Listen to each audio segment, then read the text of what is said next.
नमस्कार।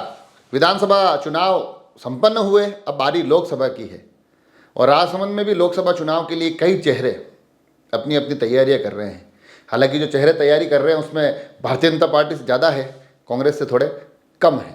और उसका कारण होता है कि कांग्रेस के लिए ये चुनाव इतना आसान रहने वाला है नहीं, क्योंकि जिस प्रकार से राजसमंद लोकसभा क्षेत्र के जो 8 विधानसभा क्षेत्र है, जिसमें कि भीम, कुंभलगढ़, राजसमंद और नाथद्वारा, ये 4 राजसमंद से निकल कर आते हैं, फिर ब्यावर, जैतारण, डेगाना और मेड़ता, कुल मिलाकर 4 जिलों के 8 विधानसभा क्षेत्र ये माने जाते हैं। और इन 8 ही विधानसभाओं पर भारतीय जनता पार्टी के विधायक इस बार जीत कर आए हैं। तो कांग्रेस के लिए ये राह इतनी आसान है नहीं। और फिर लोकसभा का चुनाव सीधा सीधा नरेंद्र मोदी से जुड़ा हुआ होता है, तो परिस्थितियाँ और भी विषम और भी मुश्किल हो ही जाती है। तो अब इस परिस्थिति में जो मैं कह रहा हूं कि चेहरे कांग्रेस की तरफ से कम हैं, भाजपा की तरफ से ज़्यादा है, उन पर भी आगे बात करेंगे। मगर उससे पहले मैं ये जरूर कहना चाहूँगा कि कांग्रेस इस चुनाव में किस प्रकार से आगे बढ़ेगी, ये देखने वाली बात होगी। अभी कुछ दिनों पहले जो अखबार की खबरें निकल कर आई थी, उसमें कहा गया था कि कांग्रेस इस एक रणनीति के तहत आगे बढ़ने वाली है कि कुछ बड़े चेहरे इस चुनाव में लड़वाए जाए, ताकि कहीं ना कहीं भारतीय जनता पार्टी को टक्कर दी जा सके। और उन बड़े चेहरों की सूची में उस अखबार की खबर में राजसमंद लोकसभा क्षेत्र के लिए डॉक्टर CP जोशी का नाम लिखा हुआ था। नाथद्वारा के पूर्व विधायक हैं, पूर्व विधानसभा अध्यक्ष पिछली सरकार में रहे हैं, तो ऐसी स्थिति में एक बड़ा नाम है। मगर उनके लिए भी परिस्थितियाँ इतनी सरल रहने वाली है नहीं, परंतु ये नाम कांग्रेस से जरूर निकल कर आया था। अब कांग्रेस, क्योंकि जो ये चुनाव हुआ है, अगर उसके मार्जिन की बात करें, भीम और राजसमंद तकरीबन 32,000 के आसपास का मार्जिन रहा है, कुंभलगढ़ 22,000 का, नाथद्वारा जहाँ से डॉक्टर CP जोशी खुद स्वयं लड़े हैं, वहाँ पर भी तकरीबन 7,500-8,000 का मार्जिन रहा है। तो ये जो बड़े बड़े मार्जिन है, इनको कैसे बराबर किया जाएगा, ये कांग्रेस के लिए एक मुश्किल चुनौती रहेगी। तो कांग्रेस की तरफ से कोई भी चेहरा मैदान में होता है तो वो बड़ा ही मुश्किल चुनाव लड़ने जाएगा, ये तय है। भाजपा के लिए स्थितियाँ बड़ी सुखद है, बड़ी सरल है।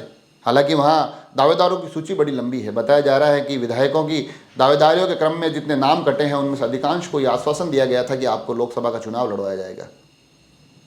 वो तमाम चेहरे इस बार इस चुनाव के लिए कमर कस रहे हैं। कुछ ऐसे चेहरे हैं जिनको लगता है कि हमारे इससे भी बाजी आ सकती है, वो भी चुनावी मैदान की तैयारियां कर रहे हैं। तो कुछ बड़े नेता, राजस्थान की राजनीति के कुछ बड़े चेहरे, जिनके लिए चुनाव परिणाम इस बार इतने अच्छे आए नहीं, उनमें से भी कुछ चेहरे इस बार पुनः तैयारी कर रहे हैं कि इस बार हम राजसमंद से अपनी किस्मत आजमाएं, लोकसभा के लिए अपनी किस्मत आजमाएं, क्योंकि ये एक आसान सीट है भाजपा के लिए। तो ये जो परिस्थितियाँ तो बन रही है, इन परिस्थितियों का मैं आकलन कर रहा हूँ। साथ ही साथ यह भी हम सब जानते हैं कि कांग्रेस के लिए भी जो युवा चेहरे हैं, उनकी क्या भूमिका रहेगी, उस पर विचार करना बड़ी ज़रूरी है।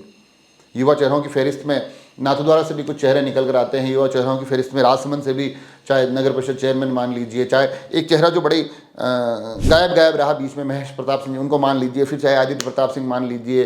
कुंभलगढ़ की तरफ बढ़े तो योगेंद्र स्वयं युवा चेहरे हैं, दिलीप सिंह राव है, कैलाश मेवाड़ा है। इस तरह से ये जो फहरिस्त है, सुदर्शन सिंह आगे बढ़ते बढ़ते, उनके पिताजी लक्ष्मण सिंह ब्रावत पिछली बार इंटरेस्टेड थे इस चुनाव को लड़ने में।